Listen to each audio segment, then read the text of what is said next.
Hello friend, आज हम आपको बैसाख शुक्रवार की रहने वाली लक्ष्मी माता की कृपा की कहानियां सुनाने जा रहे हैं। तो चलिए शुरू करते हैं। प्रेम से बोलिए लक्ष्मी माँ की जय। एक समय की बात है, किसी नगर में एक बूढ़ी औरत रहती थी। वह शुक्रवार के दिन रोज सुबह सवेरे उठ के घर को साफ करके शुक्रवार के दिन भगवान की पूजा आराधना करती थी। एक बार उस बूढ़ी औरत को अपने शहर से बाहर जाना था, तो उसने अपनी बहू से कहा, बहू, प्रत्येक शुक्रवार को सुबह जल्दी उठ के नहा धो के भगवान शुक्र देव की पूजा अर्चना कर लिया करना। बहू ने अपनी सासू माँ से कहा, चिंता मत कीजिए सासू माँ, मैं सब कर लूंगी। परंतु जब उसकी सास चली गई तो उसकी बहू ना तो सुबह उठती थी न पूजा करती थी। एक दिन बहू ने अपनी पड़ोसन से कहा कि भगवान शुक्र मुझे देखकर हंसते हैं, तुम इन्हें अपने घर ले जाओ। तो उसकी पड़ोसन ने कहा, नहीं, मेरे घर भी बहू बेटियां हैं, मैं उन्हें नहीं ले जा सकती, पर अगर तुम कहो तो मैं यहाँ गड्ढा खोदकर इन्हें दबा देती हूँ। बहू ने कहा, ठीक है। तो पड़ोसन ने वैसा ही किया। जैसे ही बहू ने पड़ोसन के साथ मिट्टी में उनको दबा दिया, तैसे ही उसके घर में चोरी हो गई। अब बहू दिन पर दिन गरीब होने लगी। तब एक दिन उसके पति ने कहा कि जब से माँ घर से गई हैं, तब से घर की हालत बहुत खराब हो गई है, पैसे की कमी होने लगी है। तब उसकी पत्नी ने कहा, आधा तो चोर चुरा ले गए हैं और आधा माझी जाते समय ले गई हैं। कुछ दिनों बाद जब बुढ़िया माई अपने घर वापिस आई तो सब देखने के बाद अपनी बहू से पूछती हैं, ये सब कैसे हुआ बहू? बहू ने कहा, मुझे नहीं पता ये कैसे हुआ। तब बुढ़िया माई ने कहा, मेरे भगवान कहाँ हैं? तो बहू ने कहा, वो मुझे देखकर हंसते थे, तो मैंने उन्हें पड़ोसन को दे दिया। बुढ़िया माई अब पड़ोसन के पास गई। तब पड़ोसन ने कहा कि आपकी बहू के कहे अनुसार मैंने उन्हें एक गड्ढा खोदकर उसमें दबा दिया था। अब बुढ़िया माई ने उन भगवान को गड्ढे से निकाला, उनको साफ स्वच्छ जल से नहलाया, साफ किया और फिर घर के मंदिर में विराजमान किया और फिर पूरे विधि विधान से उनकी पूजा अर्चना की। बुढ़िया माई के ऐसा करने से उनके घर में फिर से सुख समृद्धि वापस आ गई। अब बहू को भी अपनी गलती का एहसास हुआ। अब बहू ने भगवान शुक्र से और अपनी सासू माँ से माफी मांगी। इसके बाद अब वो भी उनका पूजा पाठ करने लगी। ऐसा करने से उनके घर में सुख समृद्धि और ऐश्वर्य वापस आ गया। तो प्रेम से बोलिए शुक्र भगवान की जय। किसी नगर में कुछ लोग रहा करते थे और सभी लोग अपने अपने काम में मस्त रहते थे। किसी को किसी से कोई मतलब नहीं होता था। इसी कारण से भजन कीर्तन भक्ति भाव जैसे संस्कार कब खत्म हो गए पता ही नहीं चला। उस गांव में बुराइयां बढ़ गई थीं। सभी लोगों में शराब, जुआ, चोरी, डकैती, बहुत से गुनाह बढ़ रहे थे। परंतु उस गाँव में कुछ अच्छे लोग भी रहा करते थे। ऐसे ही लोगों में शीला और उसके पति की गृहस्थी मानी जाती थी। शीला बहुत धार्मिक प्रवृत्ति की महिला थी।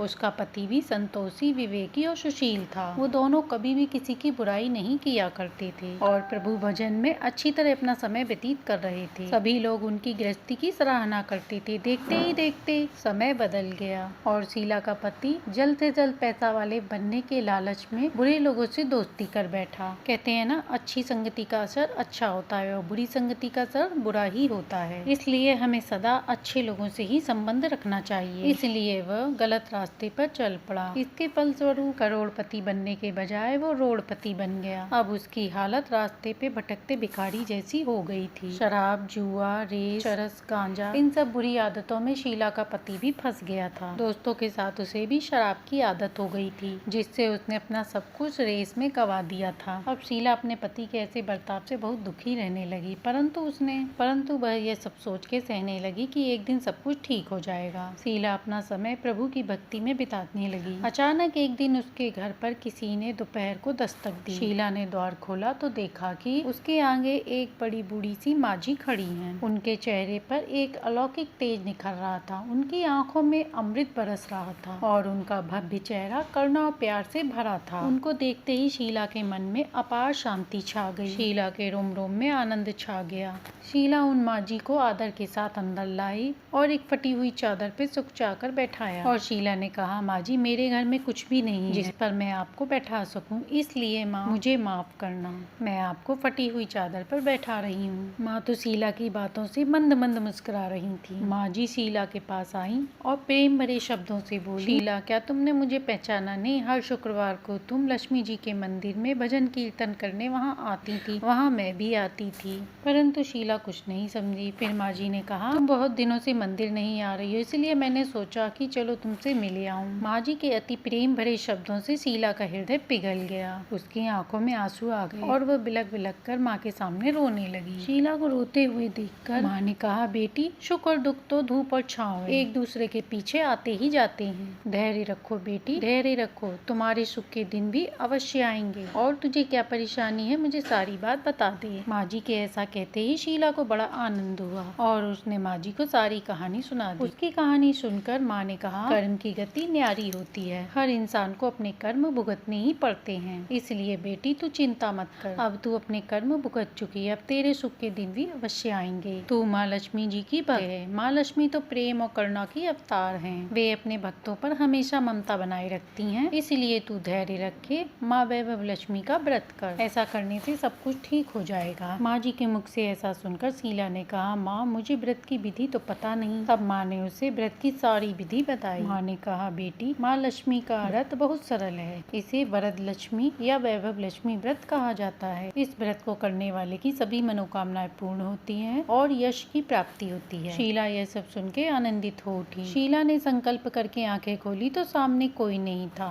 वह विस्मित हो गई कि माँ जी कहाँ गईं, अभी तो यहीं थी। अब शीला समझ गई कि यह कोई और नहीं बल्कि साक्षात लक्ष्मी जी ही थी। दूसरे दिन शुक्रवार था। सुबह सवेरे स्नान करने के बाद, स्वच्छ वस्त्र धारण करने के बाद शीला ने माँ जी द्वारा बताई हुई विधि से पूरे मन से, श्रद्धा भक्ति से वैभव लक्ष्मी व्रत किया और आखिरी में प्रसाद वितरण किया। यह प्रसाद सबसे पहले अपने पति को खिलाया। प्रसाद खाते ही पति के स्वभाव में फर्क पड़ा। माँ लक्ष्मी जी की कृपा से उसका पति जिस दिन प्रसाद खाया उस दिन उसने अपनी पत्नी को मारा पीटा नहीं। उस दिन शीला को बहुत अच्छा लगा। अब शीला के मन में पहले से भी ज्यादा श्रद्धा भक्ति बढ़ गई। अब शीला ने पूरी श्रद्धा और भक्ति के साथ 21 शुक्रवार वैभव लक्ष्मी व्रत किया। 21वें शुक्रवार को माँ जी के कहे मुताबिक उद्यापन विधि करी। उद्यापन में 7 स्त्रियों को वैभव लक्ष्मी की पुस्तकें उपहार में दी। फिर माता जी के धन लक्ष्मी स्वरूप की श्रद्धा भक्ति भाव से वंदन किया और मन ही मन प्रार्थना करने लगी, हे माँ धन लक्ष्मी, मैंने आपका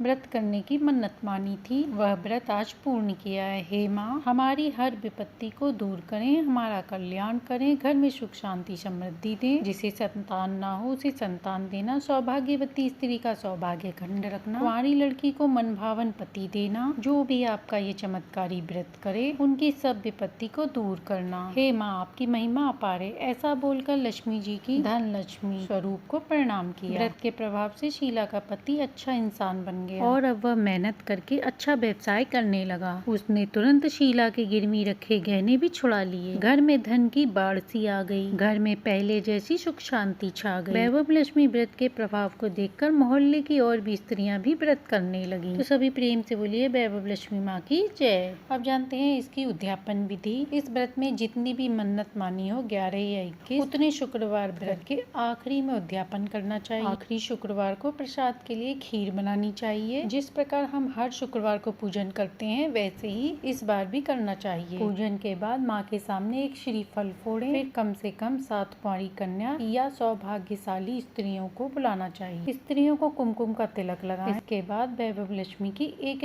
पुस्तक उपहार में भेंट दें और सभी को खीर का प्रसाद देना चाहिए। इसके बाद माता के पूरे स्वरूपों को प्रणाम करना चाहिए। माता की छवि को वंदन मन ही मन करके प्रणाम करें और प्रार्थना करें, हे माँ लक्ष्मी, मैंने आपका वैभव लक्ष्मी व्रत करने की मन्नत मानी थी, उसे आज संपूर्ण किया है। हे माँ, हमारी हर विपत्ति दूर करें, हमारा कल्याण करें, हमारी मनोकामना पूर्ण करें, जिसे संतान ना हो उसे संतान दें, सौभाग्य वाली स्त्री का सौभाग्य खंड करें, कुंवारी लड़की को मन भावन पति दें, जो भी आपका ये चमत्कारी व्रत करे उसकी सब मनोकामना पूर्ण करना, सभी को सुखी रखना। हे माँ, आपकी महिमा अपरंपार है, आपकी जय हो। ऐसा बोलकर धन लक्ष्मी स्वरूप की सभी छवि को प्रणाम करें। तो प्रेम से बोलिए लक्ष्मी माँ की जय।